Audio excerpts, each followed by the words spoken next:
خدایا خود را بشناسم. کتاب خاطرات از ادبیات شناس و نویسنده شهیر تاجیک زنده یاد رسول هادی زاده. تهیه و صدا رامین هادی زاده.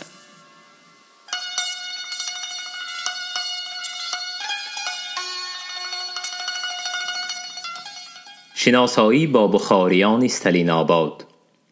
شناسایی اولین و بیشترینم با بخارا و توسط بخاریان تاشکندی به وقوع پیوسته بود. در استالین آباد هم حکم تقدیر چنین شد. سبب پیش آمد و با بخاریان شهر آشنا شدم و محیط آنها راه یافتم. و این واسطه بخارا در تصورم باز هم نزدیکتر و قرینتر گردید. مسبب راه یافتنم به محیط بخاریان استالین آباد خاندان شهابوف ها و پیش از همه فضل الدین شهابوف بود.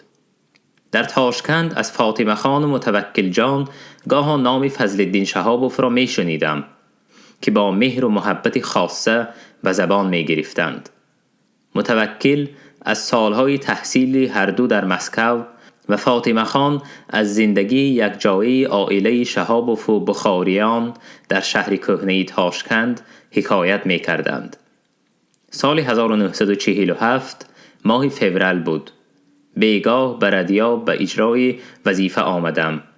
به استودیو ندر آمده بودم که فاطمه خان تلفن کرد. گفت که شهابوف به تاشکند آمده است و امشب با شاهنظر صاحبوف در خانه او مهمان می شود. تعیین کرد که بعد از کار حتما بیایم. همان بیگاه در کنسرت سعادت قابل و اشتراک داشت. او را نیز با اجازه فاطمه خان به مهمانی دعوت کردم. سعادت به جان و دل پذیرفت. آمدیم که شهابوف و صاحبوف سرگرم صحبت بودند. شهابوف مرا گویا سالها می شناسد، نهایت دوستانه و به آداب و تواضعی به اصطلاح کلاسیکی استقبال نمود. صحبت ما زود گرم شد. به سرود و نوای تنبور گذشتند. دو خواننده ممتاز نامدار بی تکلف چشمخوان خوانی می کردند. سعادت نویادگیر دلیر شده سرودهای تاجیکیش را می خواند. ما دو شنونده از صدای سحرانگیز و نوای تنبور مست بودیم. به خود می بالیدیم که این شب مبارک را خداوند نصیب ما گرداند. بعد از سالها معلوم شد که آن شب برای شهابوف و موسیقی شش مقام ما نیز مبارک بوده است. شهابوف با ترغیب بابا جان غفوروف برای به استالین آباد تشویق نمودنی شاهنظر صاحبوف آمده بوده است. در استالین آباد نقشه بنات ثبت نمودنی شش مقام آمده بوده است. بعد از آمدن به استالین آباد با شهابوف بیشتر در رادیو ملاقات داشتیم. کمیته رادیو آن وقت در بنای دو طبقه خرد در کوچه سویریدنکو واقع بود. شهابوف در حجره به حیث راهبری بدیعی و سرمحرر بخش موسیقی ایفای وظیفه می کرد. ملاقات‌های ما بیشتر، دوستانه‌تر و پرمضمون و از دو طرف هم گرمتر و جالبتر می شد. رفته رفته بین ما طرح صداقت و صمیمیتی برادرانه پیدا شد. بعد از ازدواج به دادرزاده ایشان ما یک عائله و یک اولاد شدیم. شهابوف از چهره‌های درخشان فرهنگ موسیقی تاجیک بود. در سیما و خصلت و ایجادیات پرگسترش و رنگارنگ موسیقی او سنت و عنعنه‌های مدنیت گذشته و روحی تازه و نوسازی حیات معنوی جامعه ما تجسم کامل داشت. شهابوف بخاری الاصل بود. پدرش عبدالرحیم از ملا بچه‌های کولابی بود که بعد از ختم مدرسه مقیم بخارا و مدرس شد. با تخلص عجزی شعر می گفت و چون شاعر در تذکره افضل آمده است. از اینجاست که ذوق شعر و شوق ادب دوستی در شهابوف ارثی بود. شعر را خوب می خواند، دوست می داشت و با موسیقی خوب پیوست می کرد. موسیقی کلاسیکی و آهنگ‌های شش مقام از طفولیت در اطراف شهابوف صدا می داد.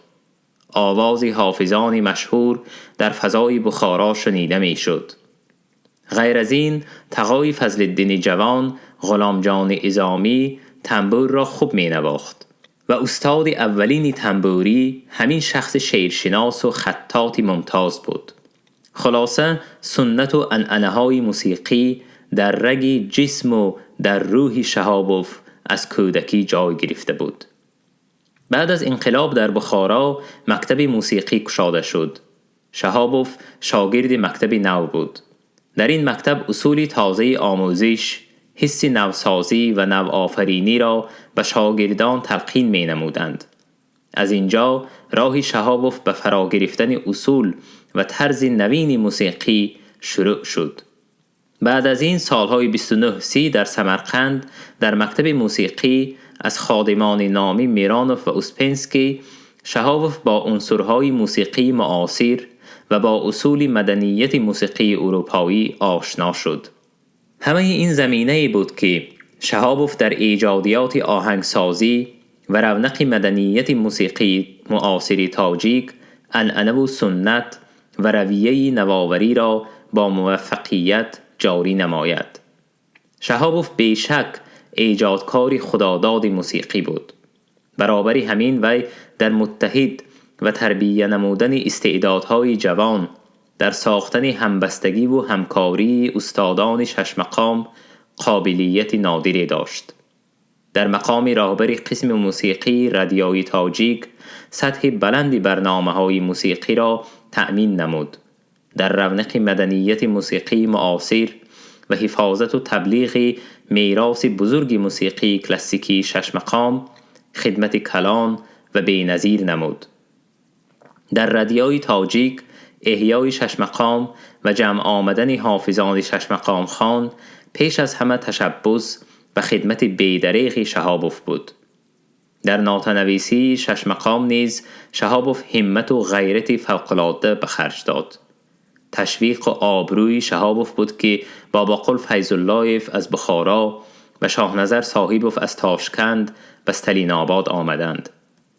در این کاری بزرگ به حیث راهبری تشکیل کننده شهابوف را انتخاب نمودن بابا جان غفوروف گواهی مدبری و خردمندی شایسته تحسین این شخص است.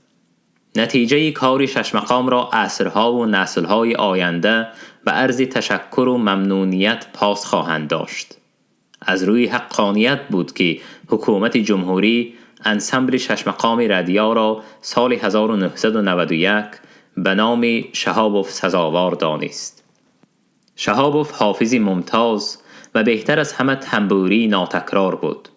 در زمان شهابوف و امروز هم تنبوری را در سطح مهارت نام برده نمی دانیم. شهابوف نظریه ساختار شش مقام را خوب می دانست. صحبت‌هایی که او راجع به شش مقام پیش از کنسرت به واسطه رادیو سازمان داده بود گفتن ممکن است مقدمه روی آوردن به نظریه موسیقی کلاسیکی ما بود. وی با زبانی فصیح و روشن انشا می کرد. با وجود همین از روی احتیاط و پاکیزه‌کاری با این جانب مشورت می کرد و متن صحبت را همراه از نظر می گذرانیدیم. امروز نوشته های شهابوف برای شش مقام شناسان مواد گرانبهایی است که در تحقیق علمیشان از آن استفاده می برند. شهابوف همچون انسان کامل برای فرزندان و شاگردانش نمونه عبرت بود و در سنت‌های بهترین اشراف بخاری و خصلت‌های نوین ضیایی معاصر تجسم یافته بود. در گفتار و رفتار در نهایت نزاکت بود. من ندیدم که وی کسی را به گپ درشت رنجانیده باشد. برعکس خود از ناتراشیدگی دیگران و بی‌آدابی بعضی اطرافیانش آزار می‌دید. در مهمانداری و دسترخوانداری نظیر نداشت.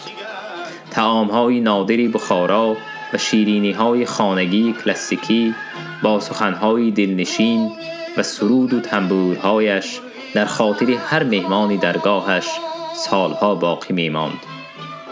در آخر سالهای 60 عصر گذشته شهابوف از مأموریت راهبری کمی آزاد شده عزم کرد که سرودهای یککچین شش مقام را با تنبور و سرایندگان ممتاز آموزد و در کست ثبت نماید. تابستان سال 1968 در گرمای تابستان با غیرتی سرشار همراه احمد بابا قلوف و برنا اسحاق و کار شروع کرد. از رفت کار خیلی قانع بود و می گفت که اگر سلامت دست دهد در 1-2 سال خیلی کارها را انجام دادن ممکن است. چند سرود را با تنبور و آواز احمد و برنا در لنت ثبت نمود. کار خوب می رفت، اما افسوس که روزی در بالای کار سکته دل رخ داد و در خانه بستری شد. کارها ناتمام ماند. بیماری طول کشید و مرکبتر و وزنینتر می شد. دیگر او را مجالی از بیماری برخاستن دست نداد.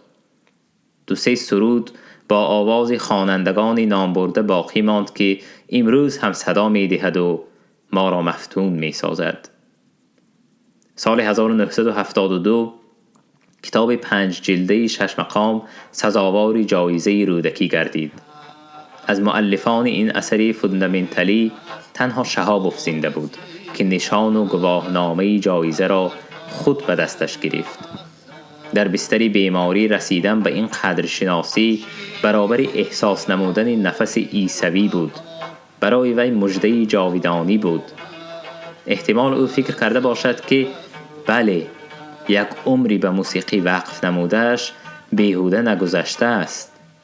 اکنون می توان به آرامی این جهان را پدرود گفتن. 1 فوریه سال 1974 فضلالدین شهابوف چشم از جهان پوشید. در مسکو بودم. نتوانستم به مراسم دفنش برسم. آمدم توده خاک مقبره‌اش را زیارت کرده الوداع گفتم. از 1 تن شخص شایسته حیات خود جدا ماندم. اما او برای من زنده است و هرگاه بر روح مبارکش آیات چند از قرآن مجید تلاوت می کنم و پیش نظر او را می بینم. شهابوف دریچه گشاد که به محیط بخاریان استالین آباد راه یابم. بخاریان مقیم استالین آباد اکثر در آخر سالهای 20 و 30 عصر گذشته بعد از تشکیل تاجیکستان همچون جمهوری مستقل در هیئت دولت بزرگ شوروی آمده بودند. قسم زیادی بخاریان مهاجر از اهل ضیا با اختیار خود با امر دل و ایده با راه خط اداره‌های حزبی و دولتی مسکو یا تاشکند آمده بودند. روشنفکران بخاری که در دیار خود برای رونق مدنیت و زبان و ادب تاجیک شرایط مساعدی نمیدیدند و حتی به محدودیت و تعقیب‌ها رویاروی می شدند، تشکیل تاجیکستان را چون آزادی ملی با شادی و سرور و افتخار و سرفرازی پذیرفتند. در این سالها در دوشنبه ضیاییان تاجیک سمرقند اینچنین شهرهای دیگری تاجیکستان و ازبکستان جمع آمده بودند. آنها جای و منزلهای آباد اجدادی خود را گذاشته در این دیه ناآباد یک جایه با روشنفکران و خادمان دولتی کمشماری محلی به ساختمان جمهوری نو کمر بستند. شرایط زندگی دشوار بود، ولی افتخار ملی و حس وطن دوستی مشکلها را آسان می کرد. در همین سالها پایه‌های اولین دولت، مدنیت و زبان و ادبیات نوین تاجیک طرح‌ریزی گردید. عبدالواحد منظم، احمد جان حمدی، عباس علیزاده، از جوانها پیرو سلیمانی، جلال اکرامی در استالین آباد اقامت اختیار نموده در بنیاد مدنیت و حیات نوی معنوی تاجیکان فعالانه شرکت نمودند. هنرپیشگان برجسته بخارا مثل حامد محمودوف، میر کریم سعیدوف، فیض الله اسمتوف، عدالت باسط و صافیه تویبای و سلامت غازیبیک و اصلی برهانوف، لطیف لطیفوف، حکمت رحمت اللهیف و دیگران در پایه‌گذاری صنعت دراموی تاجیک سهم کلان گذاشتند. در سالهای 50 بسیار شخصان شناخته از زمره و دوده بخاریان سالهای 30 در مسند کارهای دولتی و حزبی بودند. سعیده خالق و کاتب کمیته مرکزی حزب کمونیستی، حکیم زاده وزیر مدنیت و پس وزیر معارف، فیلسوف شناخته تاجیک موسی رجبوف وزیر مدنیت، ابوبکر عمروف عضو هیئت سود عالی تاجیکستان، رؤوف بالتایف و صالح غلاموف سروران روزنامه و نشریه های دولتی. این نام ها را باز ادامه دادن ممکن است الا که سخن طول می کشد. افسوس که امروز از این شخصان نمایان لااقل در انسیکلوپدی تاجیک نشانی نیافتم. امور تأمین و فروش مالهای صناعتی و آذوقه‌واری شهر در عهده 2 نفر مرد بخاری، محسن جان حسنوف و صدیق جان امینوف بود. محسن جان حسنوف بیشتر در صحبت شاعر و نویسندگان و صدیق جان امینوف با اهل موسیقی و آوازخوانان همنشین و مؤنس بود. بعد از آشنایی با برادری فضل‌الدین شهابوف، بدرالدین شهابوف، دایره شناسایی من از بخاریان استالین آبادی وسیع‌تر شد. بدرالدین شهابوف 1905-1969 پسری شهاب الدین مخدوم مدرس بود. بعد از فوت پدرش تربیتگری او ملا عبدالرحیم ختلانی پدری فضل‌الدین شد. شهابوف از پدر دوم خود به نام قبلگاهی با احترام یادآور می شد و نام او را به فامیل خود الحاق کرده بود. در اینجا پدر دوم وی نیز نقش معین داشت.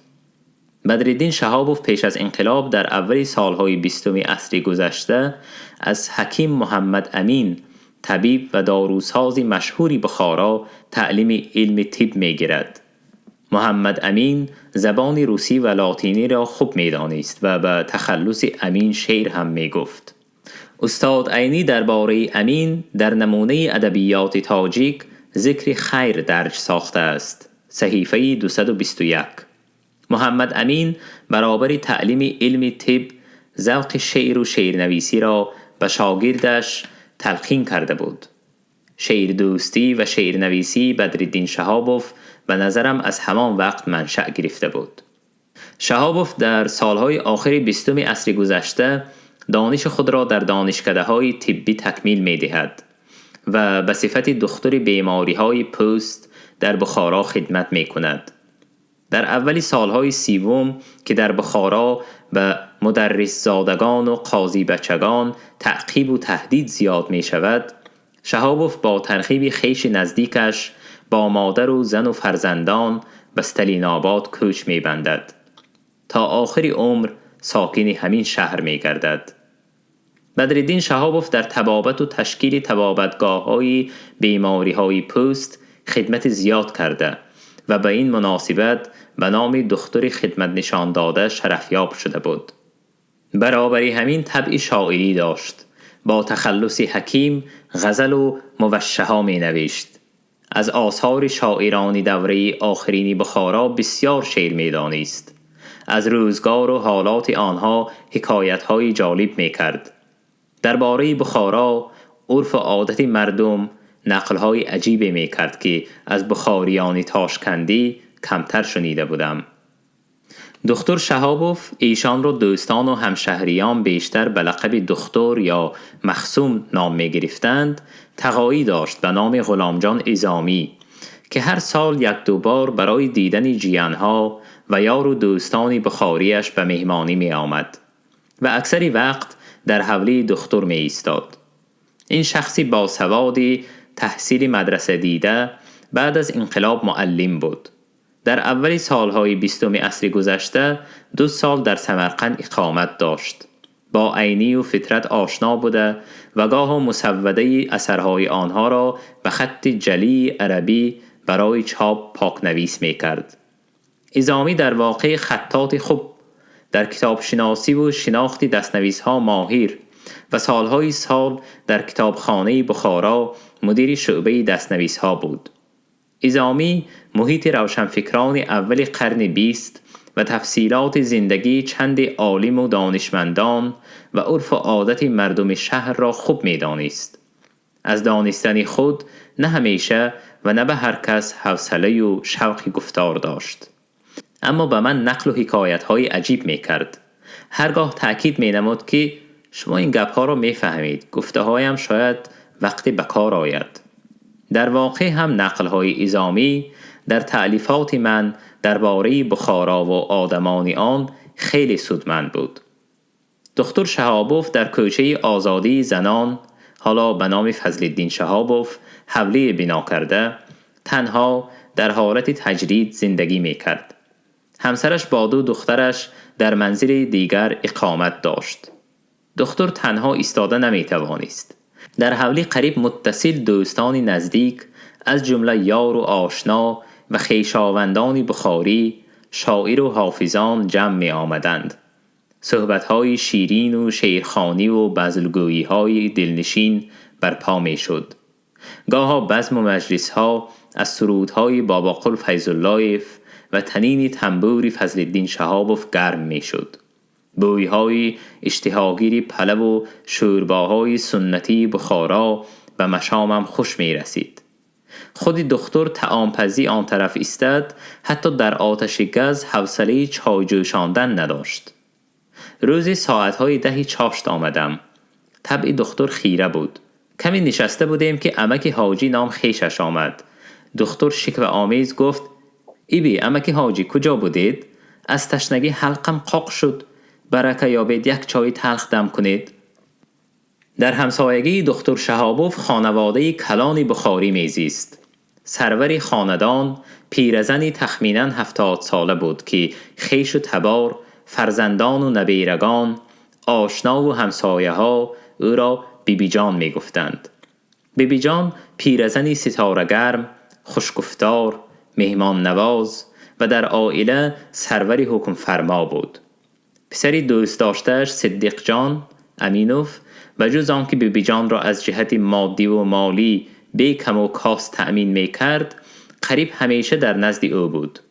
کیلین و دامادها، دختر و پسر و حتی نبیرگان چون پروانه گرد بیبی جان پر می زدند و به مصلحت و مشورت او کار می بستند. حولی بیبی جان در واقع یک گوشه بخارا بود. عرف و عادت، معامله و خلق و رفتار و خصوصاً گفتار و آهنگ سخن همه به طرز بخاری بود. تصورات اولین من درباره شهر بخارا گفتن ممکن است از خاندان بیبی جان به وجود آمده بود. کار علمی و تحقیقاتی دوره اسپرانتو با بخارا علاقمند بود. از مطالعه و کاوش‌های آثار خطی محیط معنوی و فرهنگی بخارا پیش نظر چون مصوره رنگین جلوگر می شد. آشنایی و انس و معاشرت با بخاریان استالین آبادی بخارا را به من نزدیکتر کرد. اگر به طرز مستعار گویم، در تاشکند بخاریان تئاتر حمزه را از نو به اصطلاح بخاری کردم، در صورتی که در اثر آشنایی با بخاریان استالین آباد خوب قریب بخاری شدم. این نه تنها استعاره بلکه تا اندازه امر واقعی نیست شد. صورتی واقعه چنین است. در یک ضیافت خاندان شهابوف ها من همسری آینده خود، دختری خردی دکتر شهابوف را دیدم. در قطار دیگران او را شناسانیدند. خواننده کلاس آخرین مکتب میانه شهر. در رفت ضیافت با تمکین و خاموشی همراه مادر بیشتر از همه به خدمت مهمانان می‌کوشید. پس از این بار چند در کوچه و جمعیت‌ها با این دختر ملاقات اتفاق می‌افتاد. هر بار حس می‌کردم که دختر آتشی در دل من افروخته است و میل مرا به بخارا و بخاریان زیادتر می‌کند. زندگی و کارهای علمی و ادبی من تا رفت رنگین‌تر و جالب‌تر و پرمضمون‌تر می‌شد. لیکن در نوشتن رساله نامزدی دشواری‌ها پیش آمد. در استالین آباد دانشمندی به موضوع رساله علاقمند نبود که با وی مشورت کنم. علاوه بر این دست‌نویس‌های گنجینه‌های لنینگراد و کتاب‌های نشر ایران را در کتابخانه‌های مسکو ندیده بودم. قرار دادم که به سفر علمی مسکو و لنینگراد روم. شاید که گشایش کار رخ نماید. در نیمه اپریل سال 1952 استاد عینی برای گذرانیدن مجلس سالانه اکادمی به استالین آباد آمد. فرصتی دست داد و به ملاقاتش رفتم. از نیت سفری مسکو و لنینگراد گپ گشادم. استاد نیتی مرا پسندیده گفت که به اینستیتوت می فرماید به مدت ضروره سفر علمی مرا تأمین نمایند. از نزد استاد شاد و خرم برآمدم. گویا بال برارم و خودی حاضر به مسکو پرواز کنم. چند روز مواد جمع کرده خود را دیده برآمدم. در مسکو و لنینگراد چی کارها را انجام دادن لازم است معین نموده در کاغذها ثبت نمودم. در تدارک سفر روزها می گذشت. باری برای دیدار نزد معصومی به اینستیتوت پداگوژی رفتگار شدم. هنوز به اینستیتوت نرسیده از دور سیمای آشنای دختری نمایان گشت. زود شناختم. دختری دکتر شهابوف بشیرخان اندیشمندانه با سری خم می آمد. مرا نمیدید یا نادیده گرفت. نزدیک آمده بود که سلام کردم. ملاقات ناگهانی بود. زود سلامی داد و گذشته رفتنی بود که پرسیدم از مکتب می آید؟ امتحانها سر شد؟ بشیرخان باز ایستاد و شرمگینانه گفت آخری ماهی می سر می شود. خیر، به کدام مکتب عالی رفتنی هستید؟ به مسکو، به MGU دانشگاه دولتی مسکو رفتنی هستم. من هم شاید برای دوام دادن تحصیل به مسکو روم و به اختیار علاوه نمودم. در آنجا شما را می یابم. از این گپی ناگهانی در رخسارش سرخی دمید و چیزی نگفت. با هم خیر و خوش کردیم. برا هم رفتم.